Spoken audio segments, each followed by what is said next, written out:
கிறிஸ்தவ உறவுகளுக்கு வணக்கம். இன்று நாம் சிந்திக்கக்கூடிய தலைப்பு அநேக இளைஞர்கள் என்னிடம் கேட்ட கேள்விக்கான ஒரு பதிலாக இருக்கிறது. இது என்ன என்றால், வாழ்க்கை துணையை தேர்ந்தெடுப்பதற்கு 10 நல்ல குணங்கள். இன்று அநேகர் வாழ்க்கை துணையை தேர்ந்தெடுப்பவர்கள் பெரும்பாலானோர் என்ன செய்கிறார்கள் என்றால், அழகாக இருக்கிறாரா, பணம் உள்ளவராக இருக்கிறாரா என்று மட்டுமே பார்த்து அதோடு நின்று விடுகிறார்கள். உண்மையில் வாழ்க்கை துணையை தேர்ந்து எடுப்பதற்கு பல்வேறு குறிப்புகளை நாம் மனதிலே வைக்க வேண்டும். அதில் சில முக்கிய கருத்துக்களை நான் இங்கே பதிவிடுகிறேன்.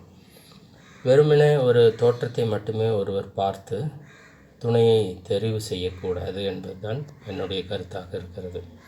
இந்த 10 நல்ல குணங்கள் என்ன என்பதை நாம் இப்பொழுது சிந்திப்போம். முதல் குறிப்பு, நீங்களாகவே இருப்பதை விரும்புகிறவராக இருக்க வேண்டும். மற்றொன்று, தன்னுடைய வார்த்தையை காப்பாற்றுகிறவராக அவர் இருப்பார். மூன்றாவது, நல்ல தீர்மானம் எதுவாக இருந்தாலும் அதற்கு பக்கபலமாக உறுதுணையாக இருப்பார்.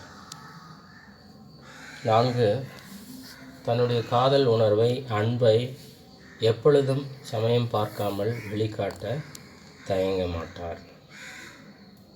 5, சகிப்புத்தன்மை மற்றும் பொறுமை உள்ளவராக இருப்பார்.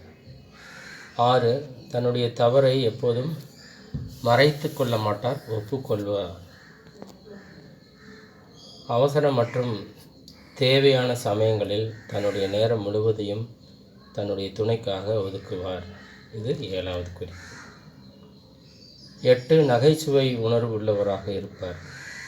9, மிக இன்றியமையாத ஒன்று, ஒழுக்கம் மற்றும் நற்பண்புகள் உள்ளவராக இருப்பார். 10, கடவுள் நம்பிக்கை உள்ளவராக பயபக்தியுடன் வாழ்வார். இது மிக மிக அவசியமான ஒன்று.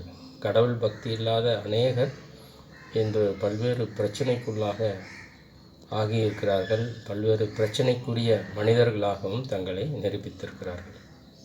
வேதாகமத்திலே எபிரேயர் 13:4 முற்பகுதி என்ன சொல்லுகிறது என்றால், திருமணத்தை அனைவரும் உயர்வாக மதிக்க வேண்டும்.